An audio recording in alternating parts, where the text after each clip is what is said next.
Hello everyone, welcome to the world of stories. और आगे फिर से मैं आप लोग के सामने एक और नया रियल सुपर नेचुरल एक्सपीरियंस लेकर, जो कि रिलेटेड है ब्रह्म राक्षस से। आइए बात करते हैं सबसे पहले कि ब्रह्म राक्षस आखिर क्या होते हैं। ब्रह्म राक्षस यानी एक ऐसा ब्राह्मण जो राक्षस में बदल गया हो, उसे हम लोग ब्रह्म राक्षस के नाम से जानते हैं। ये बेसिकली ब्राह्मण स्कॉलर्स होते हैं, टीचर्स होते हैं, जिनके पास बहुत नॉलेज होती है, लेकिन जब ये अपनी नॉलेज, अपनी सिद्धियों को गलत कामों के लिए यूज़ करते हैं, अपने फायदे के लिए यूज़ करते हैं, तो इनकी मृत्यु के बाद ये बदल जाते हैं ब्रह्म राक्षस पे। और ये सबसे फियर्स टाइप ऑफ एंटिटीज होती हैं, जो कि बहुत खतरनाक होती है। एक बार कोई ब्रह्म राक्षस किसी के पीछे पड़ गया तो उसका डिस्ट्रक्शन सर्टन होता है, उसका विनाश तय है। बहुत ही कम लोग ऐसे हैं जो ब्रह्म राक्षस के साथ लड़ सकते हैं। ये कुछ ऐसी स्पेशल राशियों के लोग होते हैं जो इनकी आत्मा को मुक्ति दिलवा सकते हैं। जनरली ब्रह्म राक्षस दिखता नहीं है, बहुत रेयर इनकी इंटरेक्शन होते हैं लोगों के साथ। बिल्कुल शांत रहता है, अपने आप में रहता है। इनका जो फेवरेट प्लेस होता है रहने का, वो होता है एक पीपल का पेड़। हिंदू किंवदंतियों में यानी लेजेंड्स के अंदर ऐसा कहा जाता है कि अगर एक पीपल का पेड़ ऊपर से सूखा हुआ हो और नीचे से हरा भरा हो, तो उसमें ब्रह्म राक्षस का वास होता है, और ऐसे पीपल की पूजा नहीं करनी चाहिए। पीपल के पेड़ में ही ब्रह्मा जी का भी वास होता है, लेकिन अगर वो पेड़ नीचे से हल्का बहुत सूखा हो लेकिन ऊपर से पूरा हरा भरा हो, तो ऐसा कहा जाता है कि उसमें ब्रह्मा जी का वास है। और वो पीपल का पेड़ जो इक्वली गुड है, मतलब ऊपर से नीचे हर तरफ से हरा भरा है, तो उसमें ऐसा कुछ नहीं होता है। और ऐसे पेड़ की पूजा करने की सलाह शास्त्रों के अंदर दी जाती है। ये थोड़ी सी रिसर्च से मुझे पता चला। सो द पॉइंट इज, इनका जो सबसे फेवरेट प्लेस होता है रहने का, वो होता है पीपल का पेड़। और भी कई जगह मैंने पढ़ा, देखा, तो उसमें कहा गया था कि ये जनरली पीपल के पेड़ पर उल्टे लटके हुए होते हैं। लेकिन ये स्कॉलर्स होते हैं, इनके पास इतनी अपार शक्तियां होती है ना कि उनको कोई मैच नहीं कर सकता है। तो आज के हमारे जो इंसिडेंट है, जो हमारी कहानी है, उसके अंदर भी कुछ ऐसा ही हुआ जब एक फैमिली का सामना हुआ एक ब्रह्म राक्षस से। स्टोरी क्रेडिट गोज टू करण उपाध्याय, जिन्होंने हमारे साथ ये कहानी शेयर की है। ये जो सरनेम उपाध्याय है, ये इनका यही इस कहानी का मेन प्लॉट आप बोल सकते हो। ये बिलोंग करते हैं एक ऐसी जगह से, मतलब बिहार में एक जगह है बक्सर डिस्ट्रिक्ट के अंदर, उपाध्याय टोला। तो ये जो उपाध्याय टोला जगह है, ये है केसत करके एक विलेज है जो आज भी एग्जिस्ट करता है, वहां पर है। और ये जो इंसिडेंट हुआ था, ये होता 1987 में करण के दादाजी के फ्रेंड के साथ। तो बढ़ते हैं कहानी में आगे, देखते हैं कैसे इस फैमिली का सामना हुआ ब्रह्म राक्षस से। क्या ये उससे बच पाए, या फिर ये भी उसके गुस्से और फियर्सनेस की बलि चढ़ गए। आगे बढ़े कहानी में, उससे पहले अगर आपके पास भी कोई इंटरेस्टिंग स्टोरी है तो आप मेरे साथ शेयर कर सकते हैं princeofchemistry22@gmail.com पर, या फिर आप मुझसे मेरे इंस्टा हैंडल पर भी कनेक्ट कर सकते हैं, which is princeMNIT1987। I would prefer कि आप स्टोरीज अगर शेयर कर रहे हैं, चाहे आप टेक्स्ट फॉर्म में कर सकते हैं या फिर ऑडियो फॉर्म में कर सकते हैं, जीमेल आईडी पर करें। चलिए बढ़ते हैं अपनी कहानी की तरफ। ये जो कहानी है, ये है रमाकांत उपाध्याय जी की। रमाकांत उपाध्याय जी जो कि यहीं केसत के अंदर ही रहा करते थे, उपाध्याय टोला में। इनका बड़ा बेटा आर्मी के अंदर, उसने आर्मी ज्वाइन की थी, उसका सिलेक्शन हुआ था आर्मी के अंदर। पहले ये एक बहुत छोटे से घर के अंदर रहा करते थे, लेकिन जैसे बड़ा बेटा आर्मी में गया, इनकी आर्थिक स्थिति जैसे ही थोड़ी बहुत ठीक हुई, तो उन्होंने सोचा कि अब इस छोटे कच्चे घर को छोड़कर हम थोड़े बड़े घर के अंदर शिफ्ट होते। तो उन्होंने गाँव के आसपास ही घर देखना शुरू कर दिया था। इनका एक और बेटा था, इसका नाम था महेश उपाध्याय। तो क्योंकि बड़ा बेटा आर्मी में था, वो तो साल में 1 या 2 बार ही आया करता था, तो बाकी सारे काम का दारोमदार इन पिता पुत्र के ऊपर था, और इन्होंने ही यहाँ पर घर देखना शुरू किया। ढूंढते ढूंढते इनको एक बड़ा घर मिला। ये उस घर की रियल पिक्चर है जहाँ पर ये सब हुआ था। तो ऐसा उन्हें एक घर मिला, लेकिन ये घर कई सालों से अनऑक्यूपाइड था। इवन इस घर के जाने वाले रास्ते पर भी लोग आया जाया नहीं करते थे। ऑल्दो इस घर के बारे में ऐसा कुछ भी नहीं था, क्योंकि ये ब्रिटिश टाइम का बना हुआ था। वहाँ पर जो ब्रिटिश थे, जब वो चले गए तो वो स्ट्रक्चर को एज इट इज छोड़ गए, और कोई इसका वारिस नहीं था, कोई मतलब कोई ऐसा नहीं था। वारिस तो था ही, ऑब्वियसली एक प्रॉपर्टी है उसका, बट कोई रहता वहाँ पर नहीं था। तो इन्होंने पता किया, तो ये घर इनको मिल रहा था, और क्योंकि एज सच इस घर में ऐसा कोई पैरानॉर्मल चीज़ अटैच नहीं थी, बस ये बहुत सालों से बंद था, तो उन्हें लगा कि अपने बजट में ये घर अच्छा है और बढ़िया बड़ा घर है, पूरी फैमिली यहाँ पर एक साथ रह सकती है। इसी घर के आसपास जो बेसिकली आंगन वाला पार्ट होता है, उसके अंदर एक बहुत बड़ा बरगद का पेड़ था। तो ऐसे पेड़ जनरली ऐसे पुराने घरों के अंदर होते ही थे। सो बेसिकली घर को इन्होंने क्लीन करवाया, रीपेंट करवाया और फिर घर के अंदर रखी गई गृह प्रवेश पूजा, और उसके बाद उनको करना था इसके अंदर सत्यनारायण पाठ। तो पहले गृह प्रवेश की पूजा करनी थी, फिर घर को ठीक ठाक करके थोड़े दिनों बाद इन्होंने सत्यनारायण पाठ यहाँ पर करना था। तो जिस दिन गृह प्रवेश पूजा चल रही थी, गांव के ऑलमोस्ट 50-60 लोग वहाँ पर आए हुए थे। आपको मैंने पहले बता दिया, सभी के सभी उपाध्याय ब्राह्मण थे और सभी अच्छे स्कॉलर्स और जानकार थे। तो जब हवन पूजा चल रही थी गृह प्रवेश की, तो जो पंडित जी पूजा करवा रहे थे वो वहाँ पर मंत्र पढ़ रहे थे। वहाँ पर सभी ने एक बहुत ही वियर्ड सी थिंग ऑब्जर्व की कि जब पंडित जी मंत्र पढ़ रहे थे, तो उनके साथ साथ ही एक बहुत ही मधुर सी आवाज़ में उन संस्कृत के श्लोकों को कोई रिपीट कर रहा था। एक बहुत ही सूदिंग, बहुत ही काम, बहुत ही प्यारी सी आवाज़, बार बार जो श्लोक पंडित जी बोलते उसी श्लोक को वो श्लोक दोबारा से रिपीट हो रहा था, एक बहुत ही अच्छी आवाज़ के अंदर। सभी लोग उस आवाज़ को सुन पा रहे थे। उन्होंने चारों तरफ देखा, उन्हें कोई दिखाई नहीं दे रहा कि ये कौन बोल रहा है, पर इतने सारे लोग थे। तो जो पंडित जी हवन कर रहे थे उनको लगा कि ठीक है, मेरे साथ साथ कोई भी उच्चारण कर रहा है। होता ही है, जिन लोगों को संस्कृत अगर आती है, सभी लोगों को अगर आती है और वो बैठे हुए हैं, तो वो धीरे धीरे वो उच्चारण करना शुरू कर देते हैं। तो इस बात पर ज़्यादा ध्यान नहीं दिया गया और गृह प्रवेश पूजा करवाई गई। गृह प्रवेश पूजा होने के बाद ये लोग वहीं पर रहने लगे, घर की ठीक ठाक साफ सफाई की, और उसके शायद 10-12 दिन के बाद घर में रखा गया सत्यनारायण पाठ। अब ये जो सत्यनारायण पाठ की पूजा थी, तो बेसिकली वो जो गांव था उसमें जो स्कॉलर पंडित्स थे, उनका एक बहुत स्पेशल मतलब तरीका होता है सत्यनारायण पूजा करवाने का। मतलब जो हवन वो सजाते हैं, तो बिल्कुल एक प्रक्रिया होती है, उसी के अंदर वो जमना चाहिए, है ना। ऐसा स्ट्रिक्ट वो रहता है कि भाई ऐसे ही जाना। तो कई बार पीढ़ी दर पीढ़ी क्या होता है ना, सीखते सीखते कभी कभी छोटी छोटी गलतियां हो जाती है। तो जो पंडित जी आए थे वो उसी पैटर्न के अंदर हवन को और उसकी सामग्री को जमा रहे थे। तो हवन सामग्री जमाते जमाते उनको किसी काम से वापस जाना पड़ा, तो सारा सामान वहीं छोड़ गए थे अपना हवन जमा कर। और जब वो लौट कर वापस आए तो उन्होंने देखा कि वो जो हवन सामग्री थी वो जैसी छोड़कर गए थे वो वैसी नहीं, जैसा वो हवन जमा के गए थे वैसा नहीं था, वो और ज़्यादा एक्यूरेसी के साथ उसको जमाया गया था। तो पंडित जी को लगा कि यार कोई मुझसे भी ज्ञानी पंडित है जो मेरे मज़े ले रहा है, मैं जैसे जमा कर गया था हवन को, हवन वैसा तो बिल्कुल भी नहीं है। फिर उन्होंने हवन शुरू किया और फिर से हवन शुरू हुआ। पंडित जी ने अपने श्लोक पढ़ना शुरू किए। तो जैसे से पंडित जी श्लोक पढ़ते जा रहे थे, वैसे वैसे वापस से वही आवाज़ उन श्लोकों को रिपीट कर रही थी। और इस बार ये आवाज़ घर के अंदर से नहीं आ रही थी, ये आवाज़ खिड़की से आ रही थी जिसके जस्ट सामने वो बरगद का पेड़ था। और सभी लोग साफ साफ सुन सकते थे कि उस बरगद के पेड़ से ये आवाज़ आ रही है। पंडित जी भी शॉक्ड थे कि आवाज़ वहाँ से कैसे आ रही, पर किसी ने इस चीज़ के ऊपर इतना ध्यान नहीं दिया। तो उस गांव में ये जो सत्यनारायण पाठ होता था, उसके बाद एक सिंपल सा काम होता था कि सत्यनारायण पाठ होने के बाद जब भी आपके गृह प्रवेश की पूजा या घर शांति की पूजा हुई है, आप ब्रह्म बाबा के मंदिर जाते थे और वहाँ चढ़ावा चढ़ाते थे।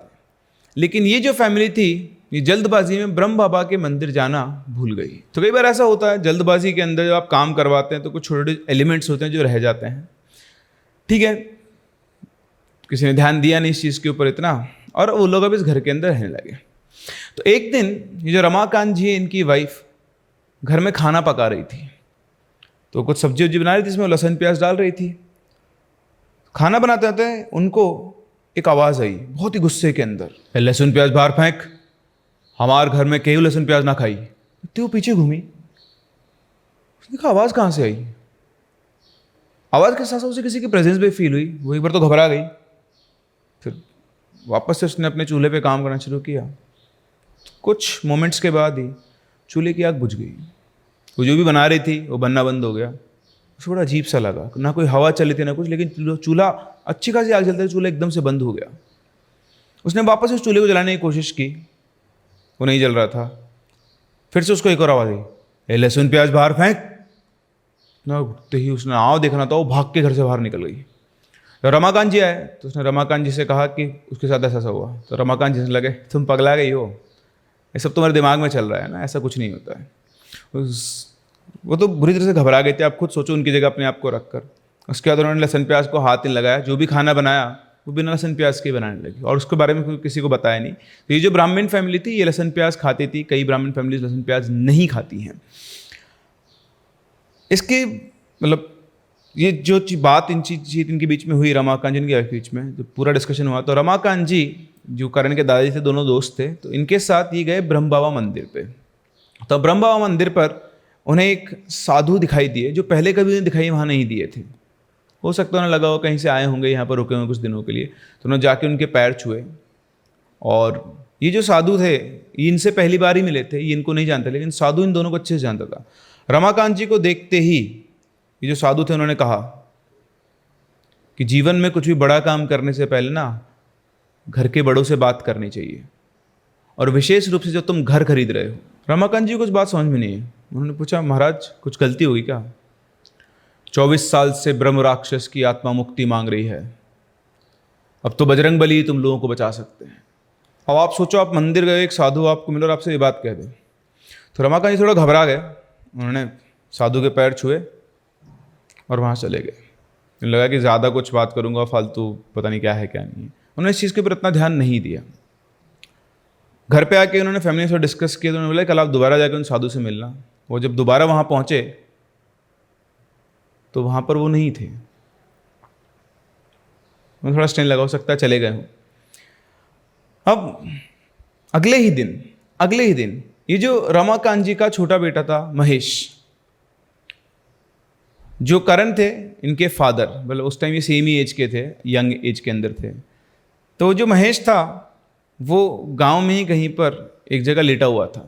इसके पिताजी उसके पास गए तो देखा कि वो पूरी तरह ड्रंक था। महेश कभी शराब